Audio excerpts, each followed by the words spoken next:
Você dorme de cabelo molhado? O seu cabelo está caindo e ainda por cima você está com caspa? No vídeo de hoje eu vou te dar a solução para o seu problema.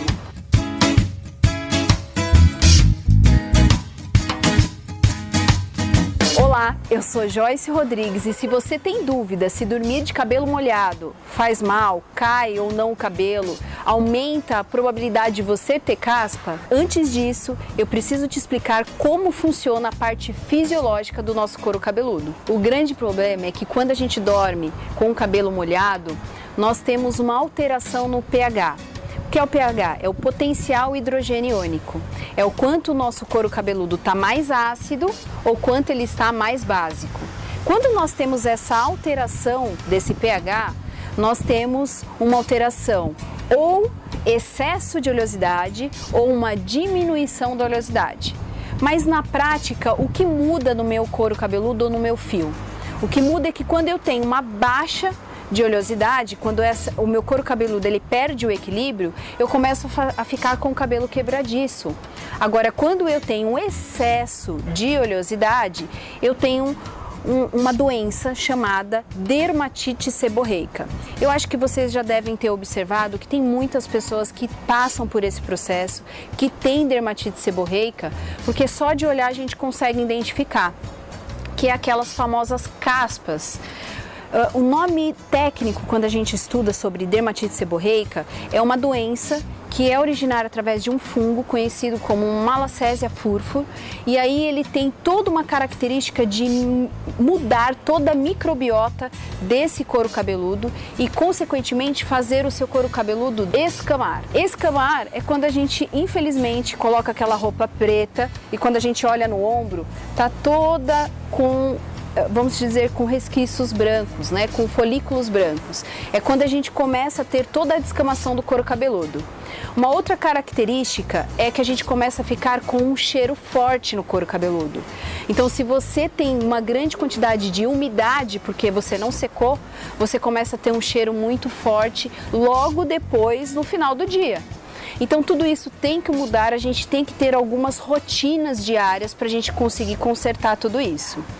Agora vamos falar um pouquinho mais adiante quando a gente fala de saúde do couro cabeludo. Hoje se fala muito de microbiota, mas o que é isso? Se fala de microbiota alimentar, se fala da questão intestinal, mas também nós temos o quesito na pele. Nós temos na pele e no couro cabeludo bactérias boas e ruins. E isso a gente precisa levar em consideração. Por isso que muitas vezes você está se perguntando, Joyce, eu já utilizei muitos shampoos anti-caspa e nada resolveu.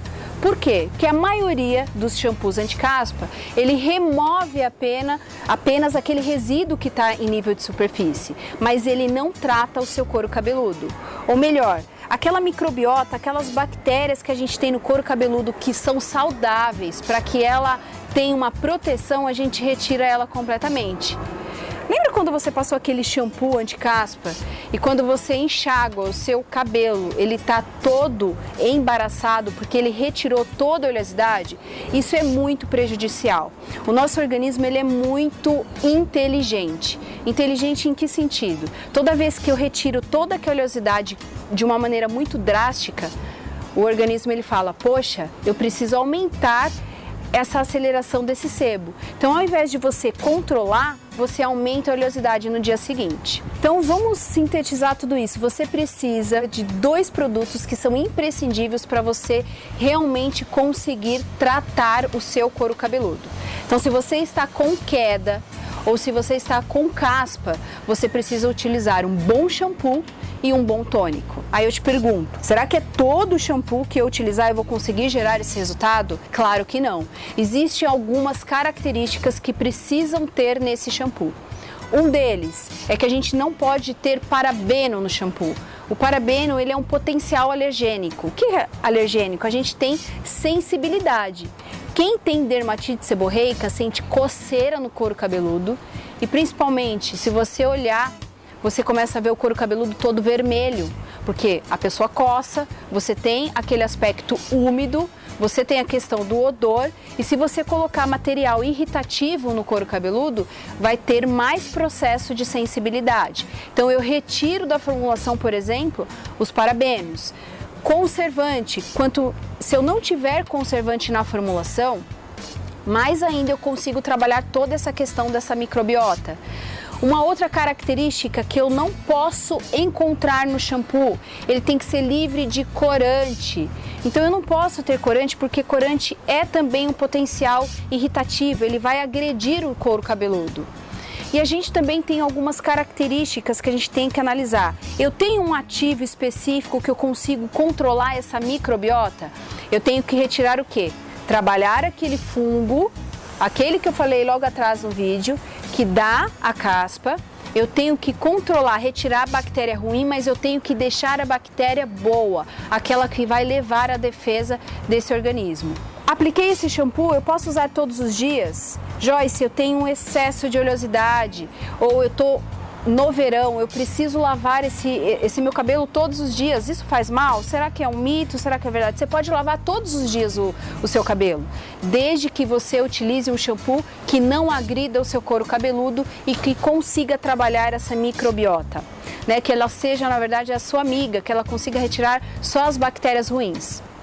Além do shampoo, você tem que utilizar um bom tônico. Então, se você está desesperada, com muita coceira no couro cabeludo e essa dermatite seborreica está causando a queda do seu cabelo, lembre-se que mulher, se você tem queda, ela começa a ter, principalmente na parte da frente. Então, você consegue analisar os primeiros fios aparecendo ou melhor, a gente já tem uma queda normal, mas se ela está em grande quantidade, passou a escova no cabelo, tufos saindo, você precisa correr e usar um bom shampoo e também trabalhar a questão do tônico. É qualquer tipo de tônico? Não, eu tenho que ter tônico que tenha um aplicador especial na ponta para que ele não seja aplicado no fio do cabelo. Eu preciso trabalhar o couro cabeludo.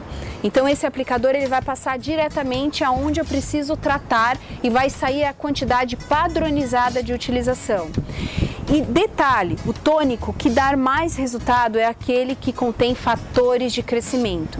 Os fatores de crescimento ele consegue controlar uma enzima chamada 5-alfa-redutase, que ela é envolvida muito na questão da dermatite seborreica. Vamos controlar toda essa flora, vamos trabalhar a microbiota e o fator de crescimento ele vai ajudar nessa enzima para você não aumentar essa oleosidade. E fatores de crescimento, por exemplo, o VEGF, ele aumenta a questão vascular. Então você vai aumentar mais fios novos aparecer. Então se você está com queda, você precisa fazer com que o seu couro cabeludo reaja e comece a crescer novamente. Então o fator de crescimento, o Procapil, ele consegue te dar todos esses resultados. E se você ficou com alguma dúvida e quer solucionar o seu problema de queda capilar ou caspa, clique aqui no link abaixo que eu vou deixar passo a passo com todo o material exclusivo para você. Detalhe, e com resultado na primeira aplicação. Se você ainda não é inscrita no meu canal, se inscreva aqui, ative o sininho de notificação que vem novidades por aí. Até lá!